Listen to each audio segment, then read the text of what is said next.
All big things come from small beginnings. The seed of every habit is a single tiny decision, but as that decision is repeated, a habit sprouts and grows stronger. Roots entrench themselves and branches grow. The task of breaking a bad habit is like uprooting a powerful oak within us, and the task of building a good habit is like cultivating a delicate flower one day at a time.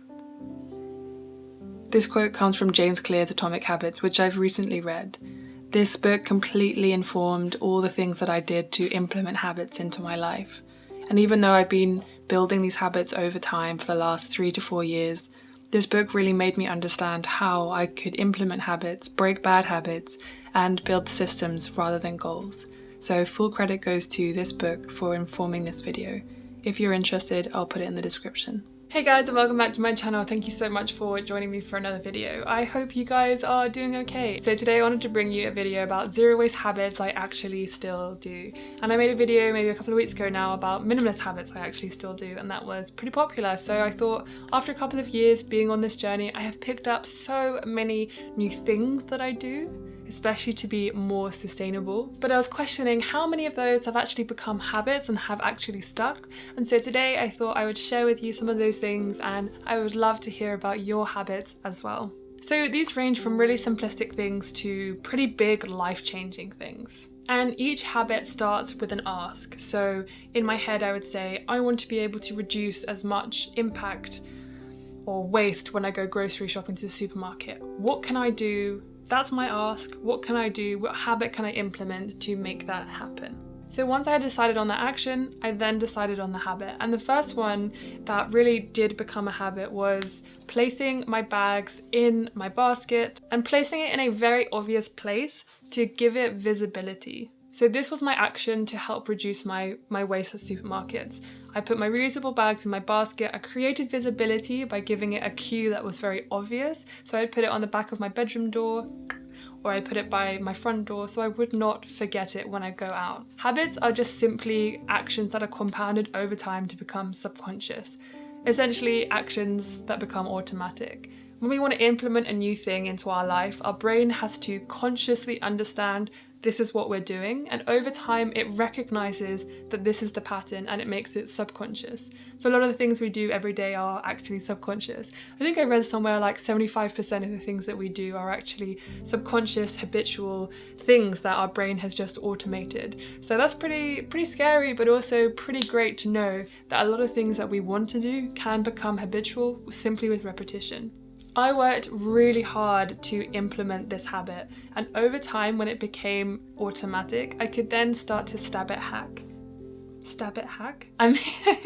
I mean habit stack. If you haven't heard of habit stacking, it's a really useful tool where you can basically implement a new habit on top of a habit that has already become automatic. So not only did I have my reusable bag within my basket that was by my door, I also then wanted to implement putting my coffee cup in there as well, so that I would never waste another coffee cup. When I go to the farmer's market, for example, I really enjoy having a coffee, but I didn't want to waste something every single time, and that became the instant reward. So one of the things that makes habits really helpful to actually implement is not only making it visible and easy, but also giving yourself a reward and making it satisfying. So not only did I remember my bags in my basket with my coffee cup, I had that instant reward when I got to the farmer's market. I filled up my reusable coffee cup, I got that coffee, I also produced zero waste, and then I could go and search the rest of the farmer's market. That's a really important step, and that's one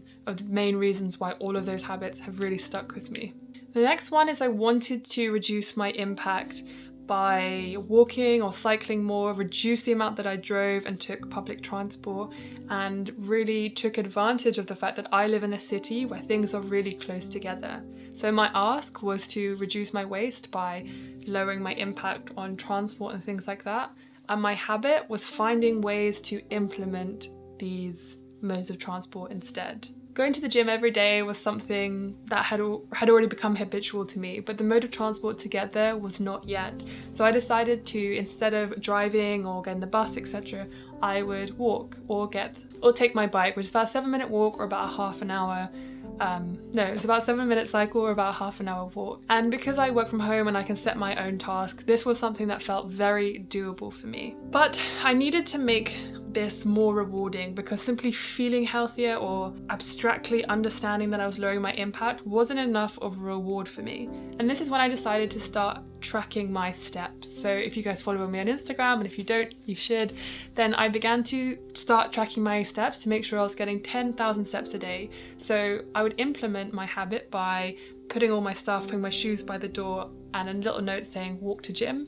And then as I would walk to the gym, when I would get my steps at the end of the day saying you've hit 10,000 steps, that was my reward. It's funny because the dopamine hit actually comes in the anticipation of getting that reward or actually hitting those kind of markers. So that's what helps you to keep you motivated, is the anticipation of the reward for the habit that you're creating. It's interesting, I've been reading Atomic Habits, and James Clear talks all about behavior change and how it's the anticipation that's actually has a greater effect than the actual getting of that reward, which is super important because it helps us to stay on track and it helps us to actually make sure those habits stick. So now not only do I walk to the gym, I now have been doing challenges like walking 25,000 steps a day for a month, and when I am super busy, I still manage to hit 15,000 steps daily. These things have not only become habitual, but they have allowed me to explore other ways of being lower waste and explore other hobbies that prevent me from doing old over-consumerist things that I used to. It has taken my attention away from caring about having the latest fashion trend and things like that, and more to me and lowering my impact and getting healthier. As I get older, I care more about my health and what I can do, little things I can do to compound over time to be a healthier person. So definitely this one has had a massive impact, and I cycle whenever I can instead of going public transport. I always walk if I can instead as well, and it's taken my attention away from consumerist things. The next one is I wanted to reduce my consumption of fast fashion, not only because it's incredibly unethical, women are treated incredibly badly with sexual harassment in the workplace, poor childcare, poor working conditions in general, and not only is it unethical, but it's incredibly unsustainable. And I just didn't want to participate in that anymore because I was in a position where I probably could do a lot more than other people. So the habit that I implemented to reduce my fast fashion maybe is a little different from a lot of things that other people would do. I took practical steps like deleted all apps. I deleted my search history so that they wouldn't kind of pop up. But the one thing that made the biggest difference, and the habit that I actually still do, is anytime I would go online to kind of search or scroll through ASOS or Topshop, I would immediately close the tab, open a new tab on Ecosia and say, latest scandal with Philip Green, or what is unethical about Topshop, or devastating effects of fast fashion factories. And these articles would come up, even if they were sensationalized. They all provided some really heart-wrenching and stomach-churning realizations that fast fashion is terrible for the environment and for our workers. So that would always make me kind of rethink that dress in my cart, or wanting to put my money into that kind of company and into someone like Philip Green's hands. Fast fashion companies aren't producing clothes for people who actually need them. They are producing clothes for people who want them. I can fully understand why, if you can't afford to buy obviously things like sustainable, ethical brands, why you would choose fast fashion. It's much more affordable, but those aren't the people who are creating the problem.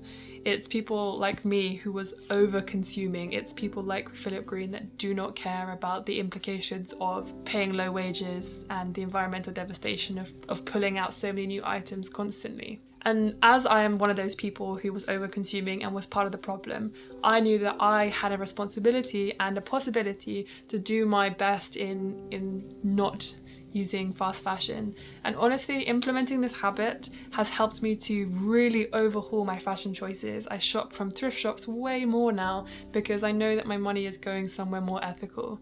And because I have the ability to do so, I do so as much as possible for the other people who just cannot choose to give up fast fashion yet. And the last thing was, my biggest ask was to support more local businesses and to eat as local and seasonal as possible. And this is where habit stacking came in again and really helped me to implement more kind of zero waste habits into my life. As someone who lives in a city, I've become incredibly entitled to what I think I should be allowed access to.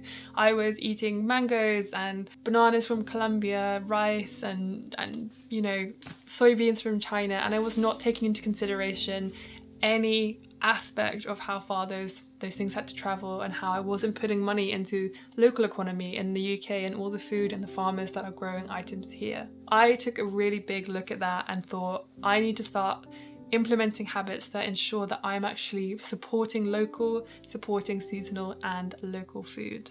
So, habit stacking. I would walk to the gym every morning, but there was a shop on my way back that was a zero waste shop that also had lots of local food, and I would basically make myself go that route so that I was very visible so I could see to make it easier. That provided the cue for me, and then I always had my bag with me because again, that was by my front door, and I would take that bag with me to the gym. I'd walk past the shop, I'd remember to go in, get the things that I need and come home.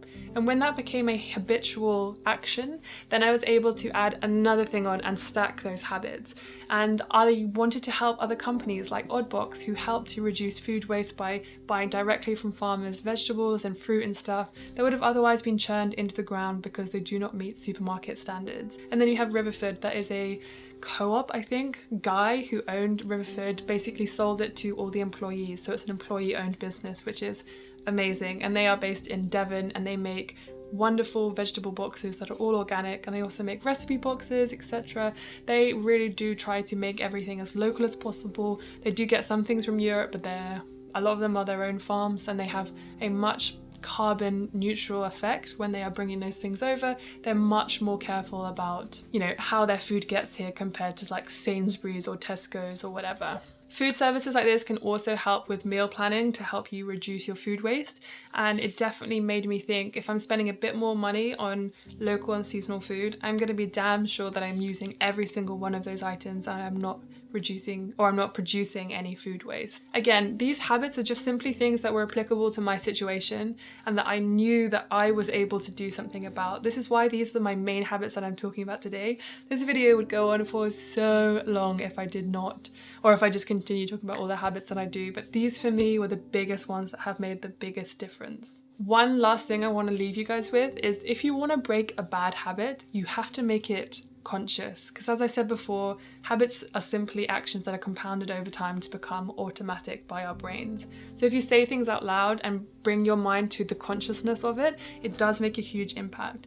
Like, for example, something not even to do with zero waste. I wanted to lose body fat and I wanted to increase muscle mass, so I wanted to recomp my body. What I would do is, I'd say, if I was lying in bed and I just couldn't be able to go to the gym, I'd say, I'm feeling really lazy right now, but I really want to go to the gym because I have goals and I really want to build body mass so that I can actually squat 100 kilos. Saying these things out loud brings my brain consciously to understand, I don't want to lie here and just scroll on Instagram for another hour. I want to get up, I want to go and do these things. Or you could take it to a new level of, like, if you have a fast fashion item and it's in your cart, you can say, I am about to spend £48 on this dress from ASOS. And by saying it out loud brings your mind to consciousness, and you're like, oh no, wait, I don't want to do this. Honestly, it sounds silly, but it makes a huge difference. I would also highly recommend reading Atomic Habits by James Clear. It's a wonderful book. It really makes, it's just great, guys. It is just great. Anyway, I hope you enjoyed this very rambly video about some of the habits that I have introduced from the actions I've wanted to take to reduce my waste, and things that I'm still doing several years later. I hope you had a cup of tea, because this is a long video, but why not? If we're all self-isolating, then we're gonna need some extra chats. Anyway, if you like this video, please give it a thumbs up because it really supports my channel, and I will see you guys in the next video. Don't forget to put in the comment section below your habits. I would love to hear them. Okay, that's it from me. Thank you so much for watching. See you guys later. Bye.